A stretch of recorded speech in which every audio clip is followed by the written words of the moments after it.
साथियों, ज्योतिष शास्त्र में सर्वाधिक रहस्यमयी ग्रह की जिनको एक प्रकार से दर्जा प्राप्त है, राहु देव। इनकी महादशा किस प्रकार से गुजरेगी, उसकी तैयारियां क्या क्या आपको करके रखनी चाहिए, इसके लिए हमें यह पता होना चाहिए कि हमारी जन्म पत्रिका में राहु देव की जो स्थापना है, जो प्लेसमेंट है, वो किस भाव में है और वो अपनी महादशा में हमें कैसा रिजल्ट प्रदान करने वाले हैं। और इसी को लेकर के ये सीरीज हम लेकर आए हैं और आज चर्चा करेंगे हम कर्क लग्न की जन्म पत्रिका के बारे में।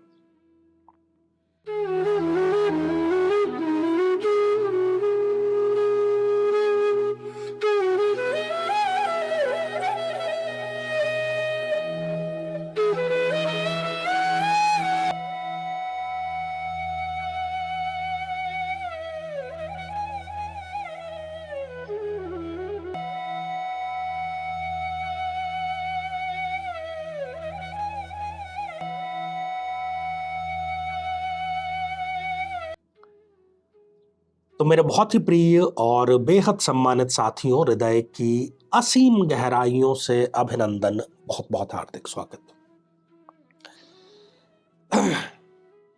साथियों, ये जो आप स्क्रीन पर एक जन्म पत्रिका देख पा रहे हैं, ये कर्क लग्न की जन्म पत्रिका है, क्योंकि 4 नंबर से ही ये प्रारंभ हो रही है। अब कर्क लग्न के जो स्वामी देव हैं वो है चंद्र देवता, और चंद्र देवता और राहु देवता इन दोनों की परम शत्रुता मानी गई है। इसलिए बहुत संभावना कर्क लग्न में ऐसी ही होती है कि राहु की जो महादशा है वो अच्छी ना जाए। परंतु जब भी राहु की महादशा का हमें विश्लेषण करना होता है तो हमें यह देखना जरूरी है, यह देखना आवश्यक है कि यदि वो अपने मित्र के साथ में है तो मित्र की स्थिति कैसी है, क्योंकि वो उसी के अकॉर्डिंग रिजल्ट प्रदान करेंगे। तो आइए एक एक करके कर्क लग्न की जन्म पत्रिका में ये जानते हैं कि अपनी प्लेसमेंट के अंतर्गत राहु देव अपनी महादशा में कैसा रिजल्ट प्रदान करने वाले हैं। तो साथियों, यदि कर्क लग्न की जन्म पत्रिका में लग्न में ही राहु देव विराजमान है, अपने शत्रु की राशि में विराजमान है, तो ये पुरुषों के बनिस्पत महिलाओं की यदि जन्म पत्रिका में है, लड़कियों की जन्म पत्रिका में है, तो उनके लिए ज्यादा कष्टकारी साबित होता है। महिलाओं को ये अपनी दशा अंतरदशा में जरूरत से ज्यादा तनाव देता है। किसी न किसी प्रकार का स्त्री जन्य रोग, गर्भाशय से संबंधित रोग, मासिक धर्म से संबंधित रोग ये देता है। यदि संतान इनके हैं तो राहु की दशा अंतरदशा में संतान से बहुत ज्यादा अनबन इनकी हो जाती है, और इनकी जो संतान है वो कोई गलत कदम भी उठा सकती है।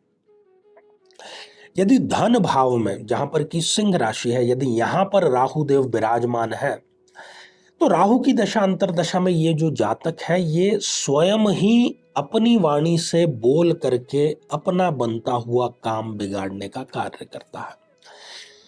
धन के अभाव से कई कार्य रुक जाते हैं और अपने जो कुटुंब के लोग हैं वो ही अपने शत्रु इनके बन जाते हैं। साथियों, यदि यही राहु देव पराक्रम भाव में, तीसरे भाव में यदि विराजमान है, तो मेहनत तो ये करेंगे राहु की दशा अंतरदशा में और पूरी ईमानदारी के साथ में करेंगे, परंतु उस मेहनत का जब रिजल्ट आएगा, जब फल आएगा, वो कोई और इनका चट कर जाएगा। साथियों, यदि कर्क लग्न की जन्म पत्रिका के चतुर्थ भाव में, सुख भाव में राहु देव यदि विराजमान है तो वो अपनी मित्र राशि में है।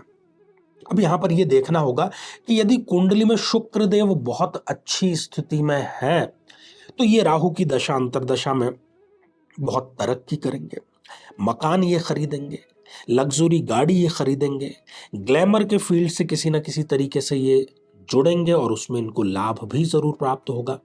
यात्राओं से इनको लाभ प्राप्त होगा। इनका जो उत्साह है वो अपने चरम स्थान पर जरूर होगा और सफलता इनके सिर चढ़कर बोलेगी। साथियों, यदि यही राहु देव पंचम भाव में विराजमान है, संतान के भाव में विराजमान है, तो यहां पर वो अपनी शत्रु राशि में आ गए। ऐसी स्थिति में राहु की दशा अंतरदशा महिलाओं के लिए ज्यादा कष्टकारी साबित होती है। गर्भाशय से संबंधित किसी न किसी प्रकार का विकार उनको देती है।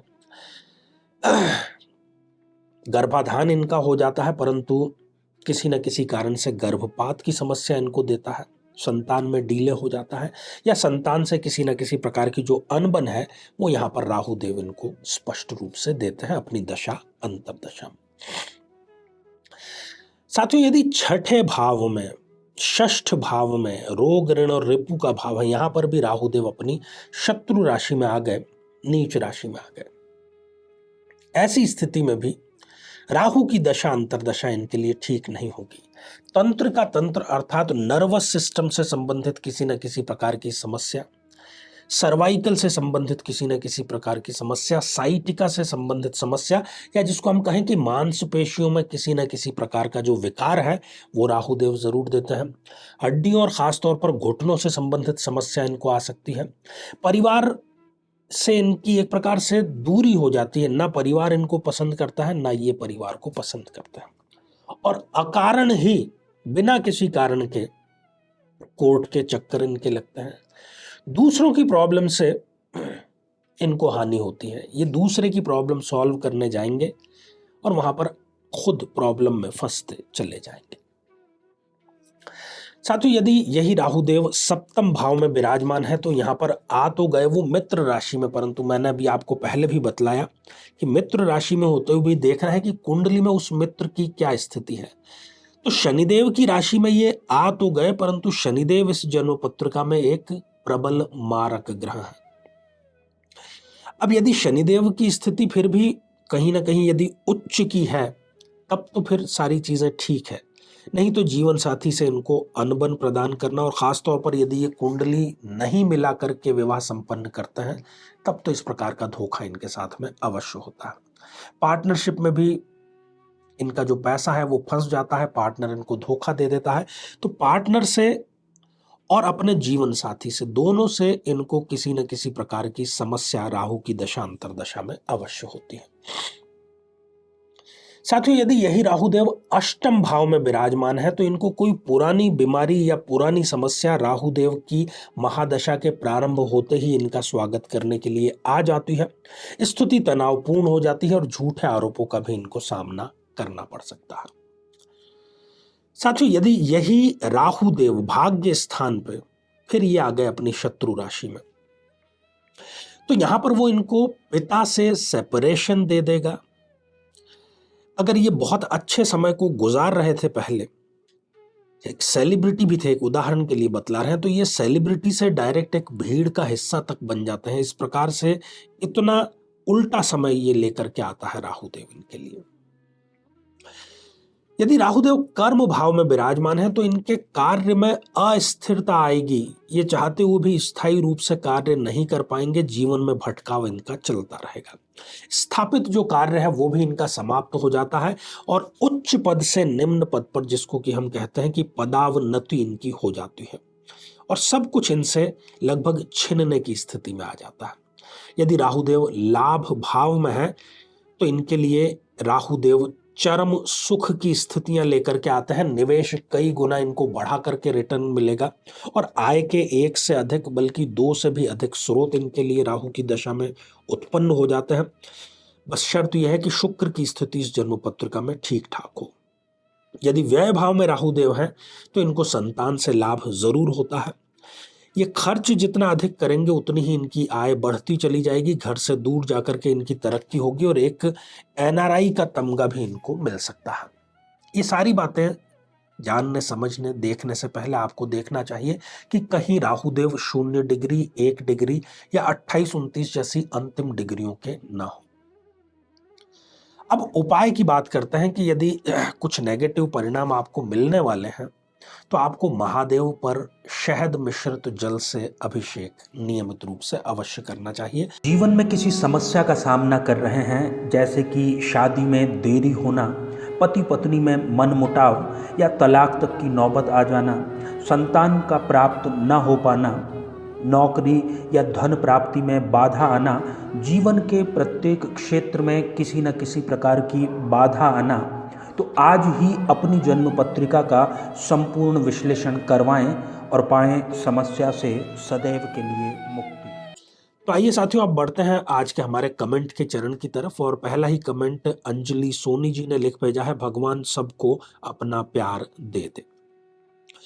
जी हाँ, इस प्रयोग से सबको मिला भी है और यही आशा करते हैं कि यदि आप समर्पण भाव से ये प्रयोग करते हैं तो जरूर सभी के साथ में ऐसा ही होगा। साथियों, अगला कमेंट श्रेया मिश्रा जी का है और आपने पूछा है कि क्या पत्नी अकेले कर सकती है। जी नहीं, ये प्रयोग पति पत्नी दोनों को मिलकर के करना है। साथियों, अगला कमेंट गायत्री लखपत्नी जी ने लिख भेजा है, सर तुला लग्न में बुध गुरु चंद्र शुक्र 5th हाउस में है, पर चंद्र को छोड़कर सब अस्त है। देखिए, इस जन्म पत्रिका में चंद्र शुक्र और बुध तो योग कारक है, गुरु एक मारक ग्रह है, तो योग कारक ग्रहों की दशा आपके लिए अच्छी बीतेगी, क्योंकि गोचर में यदि उनकी स्थिति ठीक है तो। और गुरुदेव की जो दशा है वो आपके लिए थोड़ी सी समस्या को लेकर के आ सकती है। तो साथियों, श्रृंखला हमारी आगे भी जारी है और आज के लिए केवल इतना ही, और इसी मंगल कामना के साथ में कि आप सभी स्वस्थ, समृद्ध और शांतिपूर्वक जीवन व्यतीत करें। नमस्कार।